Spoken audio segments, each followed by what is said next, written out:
Quail and this, but he's an awesome dude, man, and love to hear his story. Love to hear him share tonight from Grand Rapids, Michigan. Guys, give it up for Dr. Nick Schuster. Love and appreciate you, Nick. Woo!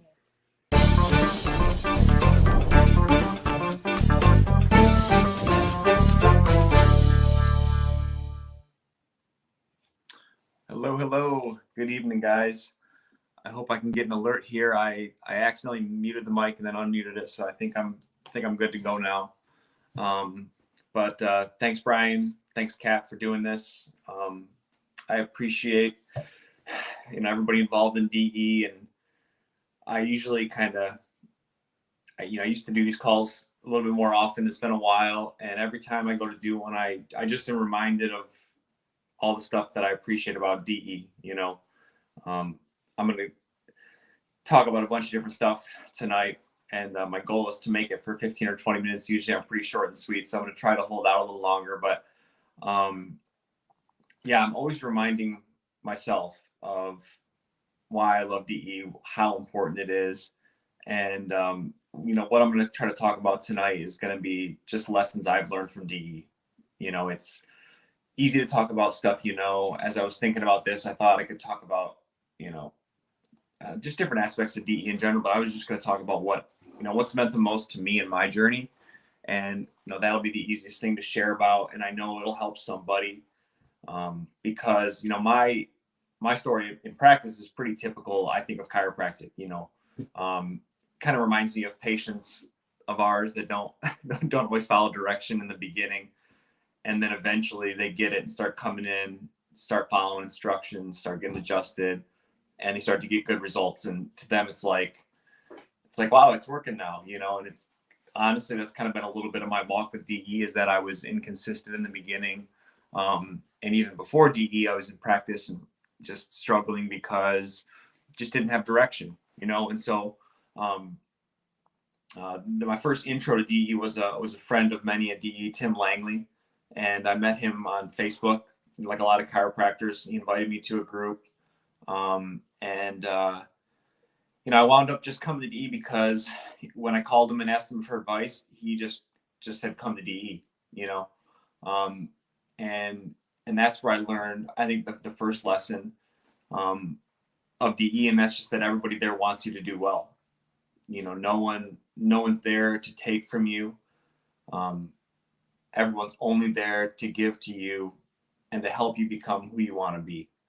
And that's a lesson that you certainly don't get in chiropractic school, and don't necessarily get out in the business community. But learning to just be yourself, to be open to whatever God has for you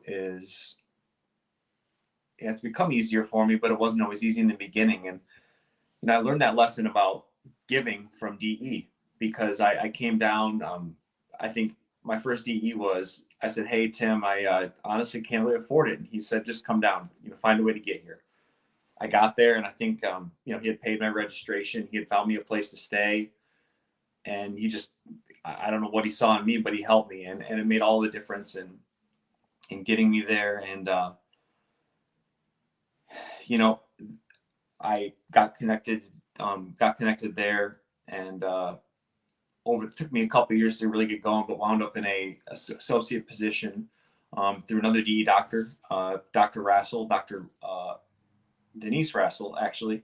I was going to say Liz because I see Liz now at DE all the time, but Denise, I've been online as well, and covered for her mom's practice late in her life. And that actually gave me the grounding to be able to save up enough money to open my own practice. And so I'm so grateful for DE because it really meant a lot to me in the early days. And through establishing my practice, it just really changed everything. I had probably the biggest pivot that I've had in my practice in the last 3 or 4 months since the last one. I kind of honestly, through 2020, 2021, 2022, I gotten a little bit, I would say, disconnected, just distracted. And, to be honest, I was kind of just going through the motions. It was, like for everybody, stressful few years, and some great stuff happened. I mean, I got married in those years. We bought our first house in those years. Life was good. But in practice, it was just going through the motions. In the last DE, I just decided to change. I had some good conversations with some really close friends, and and uh, and it I don't know what it was, but I just turned the corner, like Sid always said, and I turned back and I can't see what it was, and I can only see where it's going. And I think another lesson, if I'm going to go down the checklist here, the lesson that I learned there is don't be an island. And I think that's what I get the most from DE, is having people that know exactly what I'm going through almost without me saying it, because they've all been there. And if you open up to those people, you can learn the lessons, but if you don't, you can't. So for me, even, within the large group of DE, having your own group there, people you can reach out to, is huge. And if anybody needs someone to reach out to, you can find me on Facebook, you can text me, you can call me. And I'd be happy to help with anything you need. And, I always think of Tim when anybody, not that I'm getting asked for advice all the time, but when you're getting asked for advice, Tim could say a lot without saying anything. And I think when I was at one of my darkest times, I was considering closing my office because it was just tough, 3 years in probably, and just kind of just getting by. And it just was tough. And I remember one time I called Tim, I said, I really don't think I can do it. Like, I think I'm going to just get a job and wait a little bit and see what's going on. And Tim said, he's like, "Are you home already?" And I said, "Yeah, I'm already home." Closed the office. He said, "Well, eat some dinner, go to bed, wake up, take a shit, and then go to work." And I remember I was like, "What the hell is this guy talking about?" But then I did that. And the next day in the office, I just felt like I was supposed to be there, and a lot of the phrases I have going through my head are from Tim. And he would say, "If you woke up, you're part of the plan." And that day I felt like, okay, I'm supposed to be here. I'm a part of the plan. If someone comes to see me, I'm going to help them. And I'm going to do the best I can to help them out and be a positive light for them. And it's just been one day after another, but in the last 7-8 years, it's really grown. And it's great now. My wife's in my practice. She's not a chiropractor, but she runs everything up front, everything in the back. She just does it all. And I just get to adjust people and just have fun with them.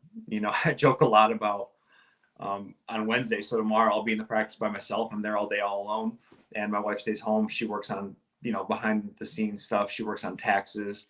And I joke with patients that, she's home doing the real work. I get to be here and have fun with you guys. And it's like, it's a joke, but it's the absolute truth. And I think that it's a weekly reminder of how lucky we are to do what we do.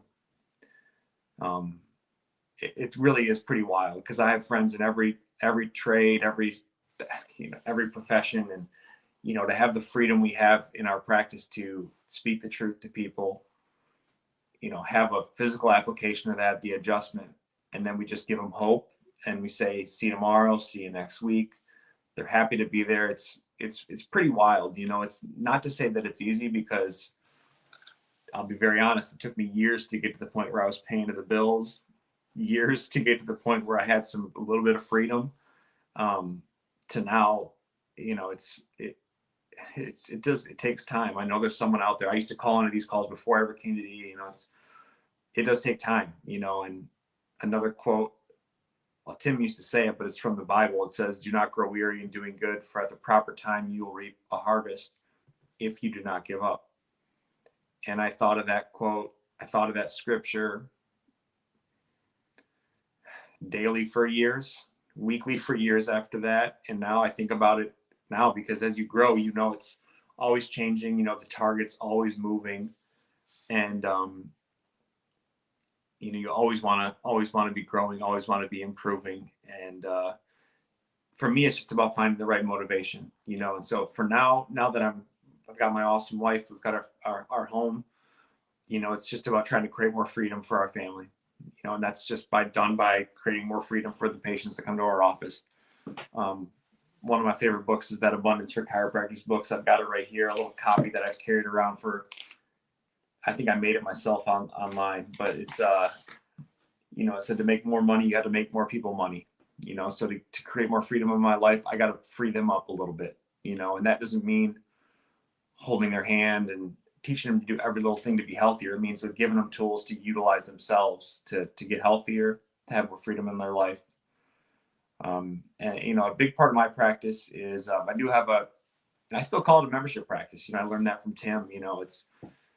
It's a cash practice. There's no insurance BS, and only families, taking care of families. And he said, you have a principled practice, you build it once. If it's wellness, they're coming in regular. Some people don't like the word wellness. That's just what I'm calling it now. I don't say that in my office, but it's seeing people on a routine basis, getting them checking their kids. And when you build a principled office, you build it once. There's that consistency saved me through the COVID times when I had some friends who were struggling a little bit. So it's been really beautiful, and I only have DE to thank for it. And so the flame for me of why I want to go to DE, for whatever reason, last one was reignited. I was a little bit, like I said, distracted, and it just changed for me. So oh yeah, I got a note here. So for me, I think the coolest lesson I learned at the last DE, because I think a lot of times we think we got to go out and find something new. I just went to I'm in Michigan. I'm in Grand Rapids, Michigan. I went to the MAC conference, which is our association of, I think they're chiropractors. I'm not really sure actually, but what I saw like in the vendor booth area, what I saw in the room being taught, it's not principled.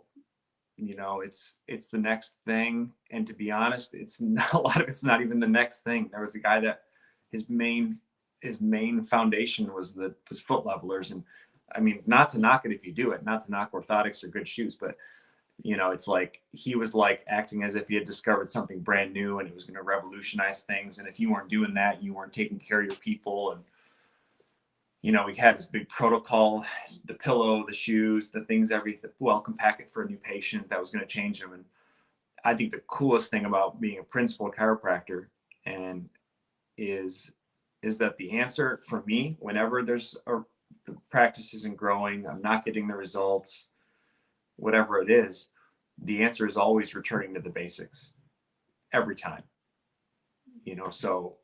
So I came back and cleaned up all the language I was using in the office.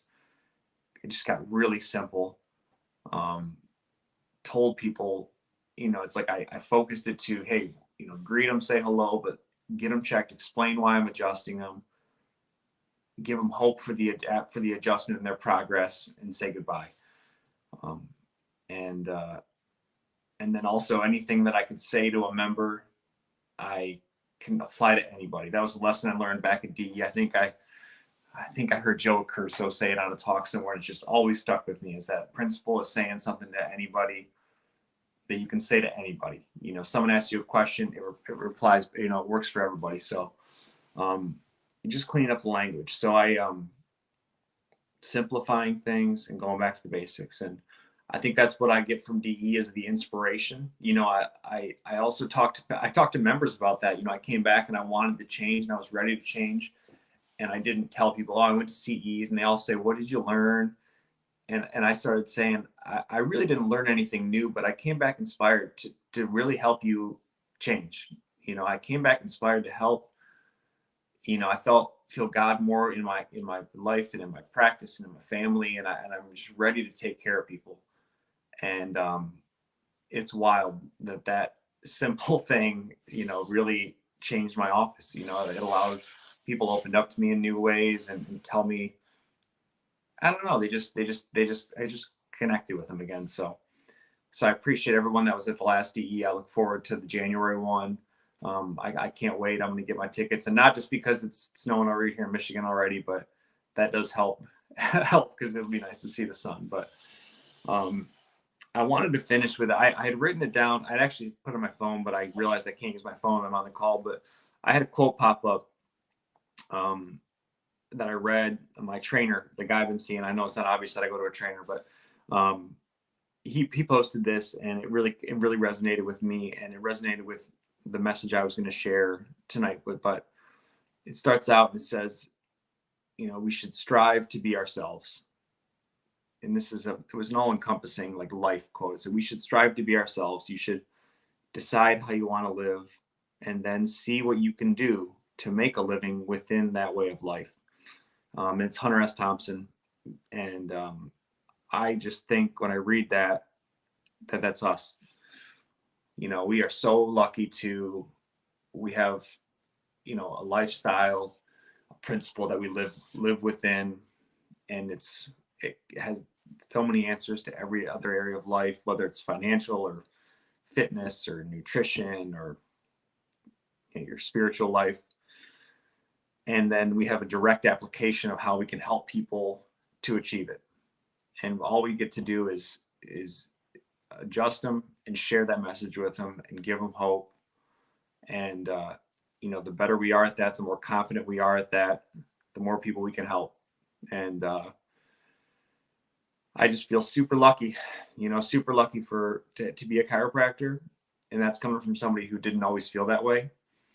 And I feel that way mainly because of DE. And so if you're on this call, you've never been, I urge you to go. If you're on this call and you don't always go, I urge you to go. If you go and you kind of blend in and don't really connect with anybody, I urge you to connect with somebody, because there are people out there waiting for you to call them. I know that personally. And so, reach out if you're doing well, reach out if you're struggling. I'd be happy to help. And just kill it this week, guys. I hope you guys have an awesome week. If anybody's got some extra energy, you can come up to Michigan and help me shovel out of my driveway tomorrow. All right. Night, guys.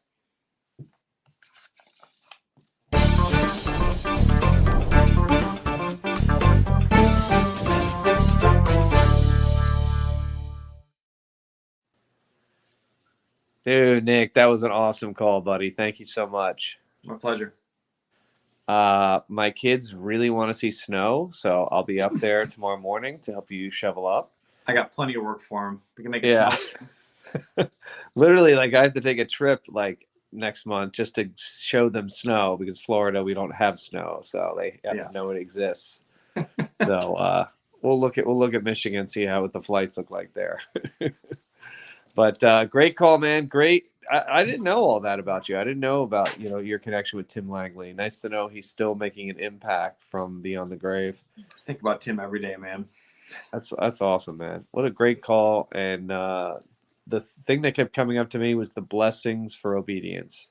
Like, you've been putting in the work, and you're seeing those blessings now, and it's great to see, man. You're a great guy, and it's great to see that you're doing so well, and that you give thanks to a place like DE. That was obviously a big part of it. So thanks for sharing tonight, and thank you everyone for being on the call tonight. We will see you next Tuesday. Dr. Danny Roses will be our speaker. There he is. Bam. Boy, cat's on top of that one. So everyone have a great week, and we'll see you guys next Tuesday. Nick, have a great night. Thanks for sharing tonight, brother. Good night. Night, guys. Thank you guys. for having me.